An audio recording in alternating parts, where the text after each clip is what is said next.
Hello, this is Wayne Rivers at the Family Business Institute. Thanks for tuning in. As always, click on our social media icons and follow us, please. We would appreciate that.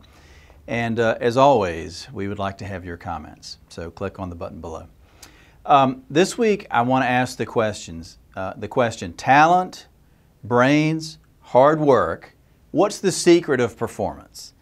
And the reason why this is important is obvious to all of us because we are constantly on the lookout for talented people that will help us achieve our personal and business missions.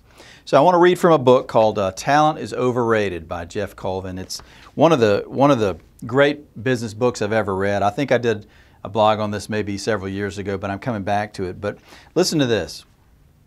In 1992, a small group of researchers in England went looking for talent. They couldn't find it. That is an arresting sentence. That really gets your attention. I love that.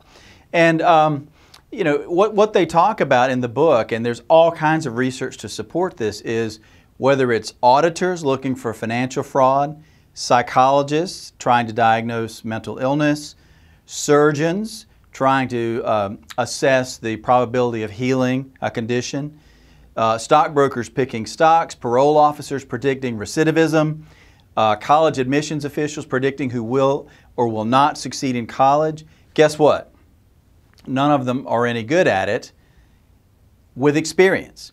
What they say is with a basic level of experience, whether it's an auditor, a surgeon, a parole officer, whatever, a person with 20 years of experience is no better than a person with 2 years of experience. This flies in the face of everything we think we know.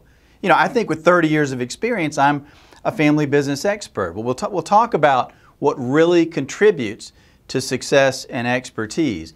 It's not talent.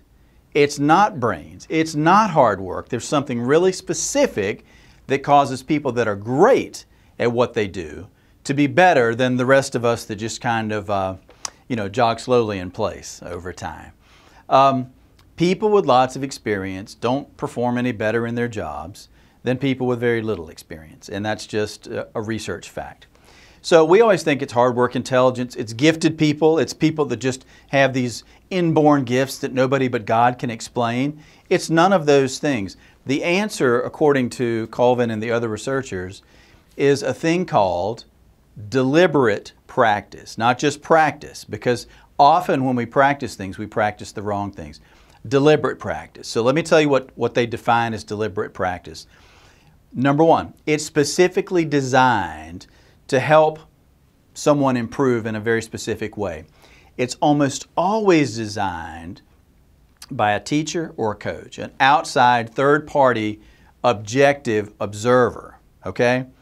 And you can see that in sports is throughout this book because it's easy to see the benefit of deliberate practice when you look at somebody like Tiger Woods or you look at somebody like Roger Federer. Clearly, they've done things to allow them to get to the peak of their particular sports. And so with sports, the other thing is the feedback is immediate, which is important. This is the third condition.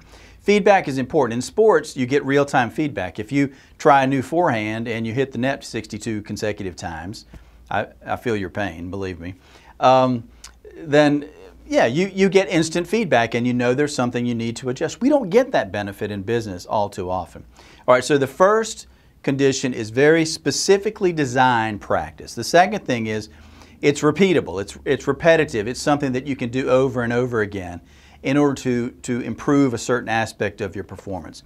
So whether it's estimating or project management or business development or whatever it is, there are things that you can do specifically to improve, but it helps to have repetition so that you just don't do these things once in a classroom somewhere and never bring them back into your home business. The third thing is the feedback, which I talked about before. Easy to understand in sports, not so easy to understand in the business world where you might not see the end product of something you did for 6 months or a year. You might not see the final product and all the accounting may not be done. So instant feedback is a little trickier in business, hence again the need for objective coaches or teachers or something like that. Fourth, the deliberate practice has to be mentally stimulating. It's hard work, that most of us don't shy away from hard work. What we do shy away from is things that are boring and just repetitive for the sake of being repetitive. So it's got to be mentally demanding practice. And then a corollary condition, this might be the fifth condition, the person who's undertaking the deliberate practice has to have a passion for getting better. In the absence of, you can lead a horse to water, but you can't make them drink, right? In the absence of some burning desire to get better at my job or my skills as a father or husband or whatever it happens to be, the practice isn't going to take hold and I'm not going to really excel the way I could. So I'd like to hear from you guys in the comments. I'd like to hear what your teams are doing, what you're doing with your groups to achieve, to put deliberate practice into place and to improve the quality of your people and ultimately your services. Now, leadership by example is the way to go here. So what I'd really like to see is, what are you, as the leaders, the CEOs, the presidents, the future leaders of your company, what are you individually doing specifically to improve yourself?